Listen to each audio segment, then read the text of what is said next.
भी। तो आज हम यूपीएससी के सिलेबस से एक इम्पॉर्टेंट टॉपिक जो कवर करता है वो हम देखेंगे। तो मेरे हिसाब से अगर मैं बताऊँ तो सस्टेनेबल डेवलपमेंट गोल काफ़ी इम्पॉर्टेंट है सभी पेपर के लिए। GS1 से लेकर के GS4 के लिए काफ़ी इम्पॉर्टेंट है और पीटी में भी इससे सवाल बनने के चांसेस है। पीटी में भी इसके सवाल बनते हैं। तो सस्टेनेबल डेवलपमेंट गोल को मैं चाहता हूँ कि पूरे अच्छी तरीके से मैं आपको पढ़ाऊँ और इसको इस तरीके से कवर कराऊँ कि आपको सस्टेनेबल डेवलपमेंट गोल के ऊपर अगर कोई भी सवाल एग्ज़ाम में पूछा जाए तो वो सवाल आप आंखें बंद कर के आप लिख दो। मतलब आंखें बंद करने से मुराद ये नहीं है कि आंखें बंद करके लिखना। आंखें बंद करने से कहने का मतलब कि आप बहुत आसानी से लिख दो।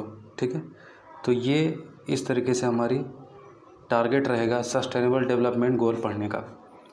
तो सबसे पहली बात है कि सस्टेनेबल डेवलपमेंट गोल का मतलब क्या होता है। सस्टेनेबल का मतलब क्या होता है आप हिंदी में जानते होंगे, सतत पोषीय। मतलब एक ऐसा डेवलपमेंट जो डेवलपमेंट भी हो लेकिन उससे कोई नुकसान ना हो। एक ऐसा डेवलपमेंट जो डेवलपमेंट हो लेकिन वो डेवलपमेंट ऐसा हो कि जिससे हमारे इन्वायरमेंट, हमारे रिसोर्सेज को कम से कम इम्पैक्ट पड़े और फिर हमारा ग्रोथ भी हो जाए।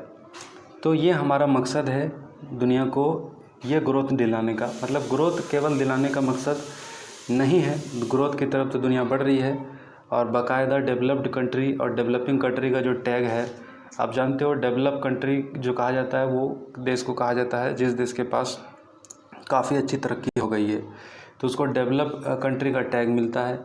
और जो देश अभी तरक्की नहीं कर रहा है जैसे इंडिया जैसा, पाकिस्तान और चाइना भी, जो कि देखिए अभी तक डेवलपिंग कंट्री में ही आता है, जबकि चाइना मेरे हिसाब से काफ़ी आगे है, तो उसको डेवलप्ड कंट्री डिक्लेयर किया जाना चाहिए WTO के द्वारा। लेकिन ये अभी भी डेवलपिंग कंट्री के अंदर है। तो सस्टेनेबल डेवलपमेंट गोल तो ये क्या है कि जो पहले से जो कंट्री डेवलप्ड है उसके लिए तो बात ही नहीं करेंगे। डेवलपिंग कंट्री काफ़ी स्ट्रगलिंग है, काफ़ी स्ट्रगलिंग चीज़ें चल रही है वहाँ पर। तो वैसे ऐसा नहीं है कि डेवलपिंग कंट्री में गरीबी नहीं है, वहाँ पर सारी चीज़ें सारी चीज़ें सही है, वहाँ भी चीज़ें हैं, मुश्किलें हैं, ऐसा नहीं है। तो सस्टेनेबल डेवलपमेंट गोल का मकसद है कि डेवलप बनना है, सारी चीज़ें रिसोर्सेज को ऐसे इस्तेमाल करके कि चीज़ें हमारा ज़्यादा इम्पैक्ट ना पड़े हमारे प्लेनेट के ऊपर और हम एक अच्छा दुनिया बना सकें। ठीक है, तो ये सस्टेनेबल डेवलपमेंट गोल का आइडिया कब आया? तो देखो, आइडिया तभी आया जब हम डेवलपिंग कंट्री और डेवलप्ड कंट्री की बात कर रहे हैं। तो जो एक दुनिया जो एक कह ले कि जिस तरीके से चल रहा है अभी, पिछला अगर इतिहास उठा के देखिएगा कि 1914 से लेकर के 1919 तक वर्ल्ड वार 1 हुआ। इस वर्ल्ड वार 1 में क्या हुआ? इस वर्ल्ड वार 1 में तकरीबन बहुत जान और माल की नुकसान हुई और दुनिया में एक अराजकता फैली। फिर वर्ल्ड वार सेकेंड हुआ। वर्ल्ड वार सेकेंड कब हुआ? 1939 से लेकर के 1945 तक। तो ये वर्ल्ड वार सेकेंड फिर से मानव जाति को बहुत बड़े त्रासदी में धकेल दिया। जब वर्ल्ड वार 1 हुआ था तो बनाया गया था एक लीग ऑफ नेशन नाम का कुछ बनाया गया था, लीग ऑफ नेशन। तो लीग ये था कि यहाँ पर जो भी डिस्प्यूट्स है नेशंस के बीच में, देशों के बीच में, ये डिस्प्यूट्स को यहाँ पर हल किया जाएगा, चर्चा करके डील्स कर लेंगे। लेकिन league of nation world war 1 के बाद जो बना कि दुनिया में अब कभी लड़ाई नहीं हो, लेकिन लीग ऑफ नेशन पूरी तरीके से तब फेल हो गया जब 1939 में वर्ल्ड वार सेकेंड शुरू हो गया, तो लीग ऑफ नेशन फेल हो गया। तो लीग ऑफ नेशन के बाद 1945 में जब ये वर्ल्ड वार सेकेंड ख़त्म हुआ तो फिर यूनाइटेड नेशन की स्थापना हुई। तो यूनाइटेड नेशन का मतलब होता है संयुक्त राष्ट्र, यानी कि जितने भी देश हैं ये सारे के सारे यूनाइटेड नेशन के मेंबर के लिए इनवाइट किए गए और इस मेंबर के तहत दुनिया को यूनाइट करने का जो है एक प्रोग्राम 1945 में यूनाइटेड नेशन के नाम से रखा गया। तो यूनाइटेड नेशन में किस तरीके से चीज़ें चलती है ये एक अलग टॉपिक हो जाएगा, लेकिन यूनाइटेड नेशन का यहाँ पर मैं चर्चा इसलिए कर रहा हूँ क्योंकि जो हम अभी सस्टेनेबल डेवलपमेंट गोल का जो चर्चा करेंगे, ये सस्टेनेबल डेवलपमेंट गोल जो है ये किस में आता है, यूनाइटेड नेशन प्रोग्राम के अंदर ही आता है, ठीक है। यूनाइटेड नेशन प्रोग्राम के अंदर ही सस्टेनेबल डेवलपमेंट, तो इसलिए हम यहाँ पर यूनाइटेड नेशन की हम चर्चा कर रहे हैं। तो 17 गोल रखे गए हैं, ठीक है। 2015 में, सितंबर 2015 में ये 17 गोल रखा गया कि दुनिया को सस्टेनेबल डेवलपमेंट गोल की तरफ लेके जाना है। 2015 में ये टारगेट रखा गया। तो ये 17 गोल क्या है, ये 17 गोल्स क्यों रखे गए, तो इसके विषय में हमने देखा कि वर्ल्ड वार 1, वर्ल्ड वार 2 और फिर उसके बाद दुनिया में किस तरीके से चीज़ें आगे कैसे बढ़ी। वर्ल्ड वार 2 के बाद भी जो है ऐसा नहीं है कि यूनाइटेड नेशन के बाद लड़ाई नहीं हुई, काफ़ी सारी लड़ाइयाँ हुई हैं, काफ़ी सारे देशों के बीच में हुई है।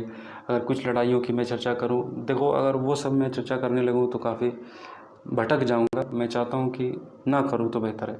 तो काफ़ी सारी लड़ाइयाँ हुई, यूनाइटेड नेशन भी जो है शांति स्थापित करने का कार्य में जो है पूरी तरीके से कामयाब नहीं रहा। तो फिर यूनाइटेड नेशन जो है एक सेफ़ और सिक्योर वर्ल्ड को और सस्टेनेबल ग्रोथ लेकर के जाने के लिए 2030 तक 2015 में एक टारगेट रखा, सस्टेनेबल डेवलपमेंट गोल।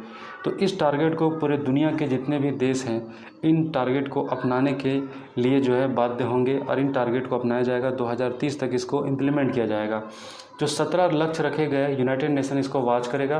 पूरे दुनिया के देशों को इस टारगेट को पूरा करने का लक्ष्य होगा, इसको पूरा करना होगा और ये सस्टेनेबल डेवलपमेंट गोल के नाम से जाना जाएगा, जो 2030 तक पूरा करना होगा। तो ये था इसका थोड़ा सा बैकग्राउंड कि सस्टेनेबल डेवलपमेंट गोल का आइडिया कहाँ से आया। जो दुनिया में अराजकता फैली है अब तक, जो हम चीज़ें लेकर के चलते चलते यहाँ तक जो पहुँचे हैं, इस अराजकता में कई सारे लोग पीछे रह गए, कई सारे लोग आगे बढ़ गए, कई सारे लोग अब भूखे हैं, कई सारे लोग समाज में बहुत निचले पायदान पर है। तो अब वक्त है कि sustainable development goal United nation के अंदर में ये लाया गया है। तो सबसे पहला सस्टेनेबल डेवलपमेंट गोल क्या है, पहला गोल सस्टेनेबल डेवलपमेंट गोल है and poverty in all it's form everywhere, कि पॉवर्टी को ख़त्म करना है, हर तरह की पॉवर्टी को ख़त्म करना है।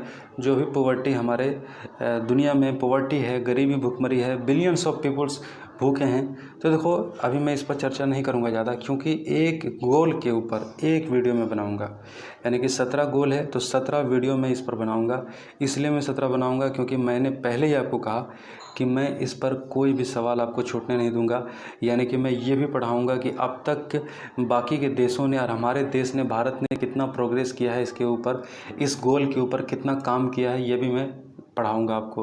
और मैं इसलिए पढ़ाऊंगा क्योंकि 2018 के जीएस पेपर अगर आप देखोगे तो उसमें पहला ही सवाल आपको सस्टेनेबल डेवलपमेंट गोल के ऊपर ही पूछा गया है, 2018 के पेपर में पूछा गया। और ये आपसे पूछा जा रहा है कि हमने सस्टेनेबल डेवलपमेंट गोल को अचीव करने के लिए कहाँ तक सफलता प्राप्त की है।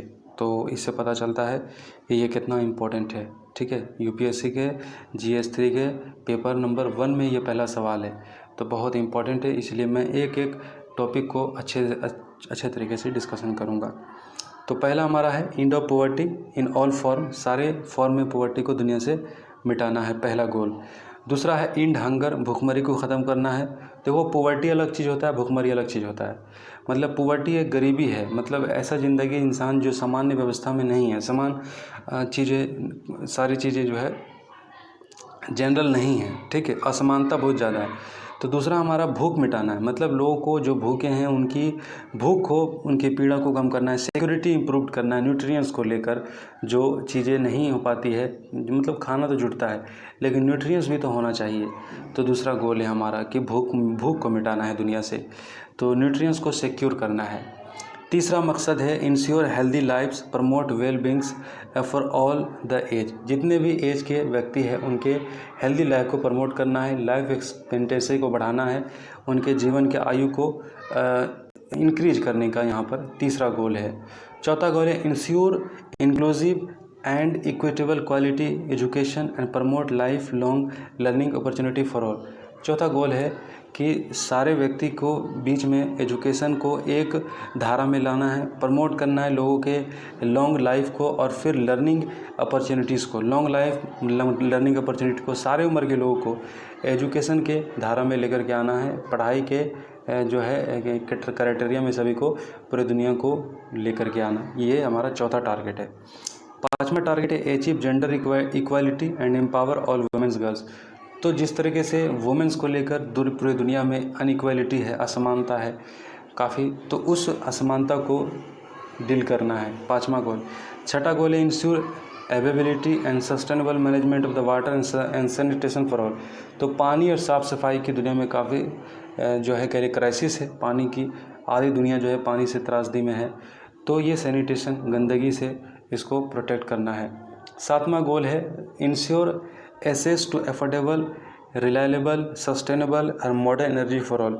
सारे लोगों के लिए एक अफोर्डेबल शिक्षा का व्यवस्था करना है, सस्टेनेबल होना चाहिए और मॉडर्न एनर्जी फॉर ऑल। तो ensure access to affordable reliable sustainable modern energy for all. तो सारे लोगों के लिए जो एनर्जी के मीडियम्स है वो ऐसा होना चाहिए जो अफोर्डेबल हो, जो कि कम से कम दाम में लोग अफोर्ड कर सके और उसको इस्तेमाल में ला सके। तो ये इंश्योर करना है तमाम दुनिया के लोगों के लिए, 7वां गोल है। तो ये 7वां गोल से रिलेटेड सवाल पूछा गया है आपके जीएस पेपर 3 में। 8वां हमारा है promote sustained inclusive and sustainable economic growth full and productive employment and decent work for all. तो ऐसा इन्वायरमेंट बनाना है, इकोनॉमिक ग्रोथ इस तरीके से कि सबको रोज़गार मिले, कोई बेरोज़गार ना रहे दुनिया में। तो ये 8वां प्रोग्राम है। 9वां प्रोग्राम है, देखिए यहाँ पर 9वां प्रोग्राम है build resilient infrastructure promote inclusive and sustainable industrialisation and foster innovation. तो एक ऐसा इंफ्रास्ट्रक्चर बनाना है जो रिजिलेंट हो मतलब आपदा की स्थिति में, ऐसे कंडीशन में रिजिलेंट हो, प्रमोट हो सस्टेनेबल इंडस्ट्रियलाइजेशन, जो कारखाने हो उद्योगशाले बनाए जाए वो सस्टेनेबल वे में होना चाहिए। तो इसको 9वां टारगेट बनाया गया है, ठीक है। 10वां टारगेट है रिड्यूस इनइक्वालिटी, असमानता जो समाज में है with in the among countries, बाकी जितने भी देशों के अंदर असमानता, इसको रिड्यूस करना है, ये 10वां गोल है। 11वां गोल है make cities and human settlement inclusive safe resilient and sustainable. तो जितने भी सेटलमेंट्स है सबको सेफ पर बनाना है, रिजिलेंट बनाना है, ताकि रफ और टफ कंडीशन में भी लोग वहाँ पर अच्छे तरीके से रह सके। तो ये टारगेट पूरा करना है, हाउसिंग की टारगेट है यहाँ पर। 12वां गोल है ensure sustainable consumption and production patterns. तो सस्टेनेबल कंजप्शन, ऐसा कंजप्शन जो ख़त्म ना हो, अकाल की स्थिति ना पैदा हो जाए, प्रोडक्शन को बढ़ाना है, 12वां गोल है। 13वां गोल है आपका take urgent action to combat climate change its impact. जब क्लाइमेट चेंज की स्थिति से उभरने के लिए इसको आगे इसको डील करना है बहुत तेज़ी तरीके से। 14वां गोल है conserve and sustainable and the ocean and seas the marine sustainable development. तो जो ओशियन की जो सतत पोषी है उसको तरीके से इस्तेमाल में लाना है। सी के मेरी टाइम रिसोर्स को वो सस्टेनेबल ग्रोथ करना है वहाँ पर। अगर सी के जो भी हम संसाधनों का इस्तेमाल करेंगे उसको हम अच्छे मैनर में करेंगे। 15वां गोल है यहाँ पर protect restore promote sustainable use of terrestrial ecosystem sustainable manage forest combat deforestation heat and the reserve land degradation hall biodiversity loss. तो जो पर्यावरण का इकोसिस्टम का जो हैरेसमेंट हो रहा है, तो ये जो चीज़ें परितंत्र को जो नुकसान हो रहा है, इस चीज़ को लो करना है, कम करना है, डिग्रेड नहीं होने देना है। तो इसको बायोडाइवर्सिटी को कम बैक करना है, 15वां गोल है। 16वां गोल है प्रमोट पीसफुल इंक्लूसिव सोसाइटी, समाज में शांति कायम स्थापित करना है पूरी दुनिया में। Provided build effective accountable inclusive institution all, जितने भी दुनिया में इंस्टीट्यूशन है सारे इंस्टीट्यूशन को ये किया जाएगा कि वो अच्छे तरीके से वर्क करे, लोगों के लिए वर्क करे, किसी व्यक्ति विशेष के लिए वर्क ना करे। तो ये 16वां गोल रखा गया है। 17वां गोल है strengthen the means of the implementation the revitalize the global the partnership for the sustainable development. तो जितने भी ये सोर्सेज है, जितने भी बातें की गई है, implementation the revitalize the global partnership, तो सारे देशों को एक पार्टनरशिप के तहत एक अच्छा कॉम्बिनेशन, एक अच्छा तालमेल के साथ सारे डेवलपमेंट के अचीवमेंट की तरफ आगे बढ़ा जाएगा। तो ये 17 गोल है और इन 17 गोल के एक एक गोल के ऊपर मैं विस्तार से डिस्कशन करूंगा और देखूंगा कि किस देश के अंदर ये गोल को अचीव करने के लिए क्या क्या प्रगति हुई है और हमारे देश में क्या प्रगति हुई है। तो इस पर हम चर्चा करने के लिए नेक्स्ट वीडियो में हम गोल नंबर 1 चर्चा करेंगे, जो केवल 10 मिनट का वीडियो होगा और हम ये गोल चर्चा कर लेंगे। तो 17 वीडियो आएंगे, वो 17 वीडियो आएंगे तो एक वीडियो 10 मिनट का होगा। तो आपका 70 मिनट में खर्च करूंगा और 70 मिनट में यकीन मानो जीएस के 1 सवाल या 2 सवाल तो आपके ज़रूर हल होंगे। डायरेक्ट हल होंगे, मैं बताता हूँ गारंटी के साथ। डायरेक्ट 1 या 2 सवाल जीएस के हल होंगे, यूपीएससी के, पीसीएस के। और दूसरी बात यह है कि इनडायरेक्टली जो पॉइंट हम डिस्कशन करेंगे, ये पॉइंट आप कहीं ना कहीं आंसर में भी कहीं ना कहीं इस्तेमाल कर सकते हो। ठीक है, तो ये हो गया आपका बेनिफिट। पीटी में भी चांसेस है कि कौन नंबर पर कौन गोल है, ऐसा सवाल पूछने का। तो बहुत इंपॉर्टेंट वीडियो रहेगा, बने रहना हमारे साथ। Okay, thank you.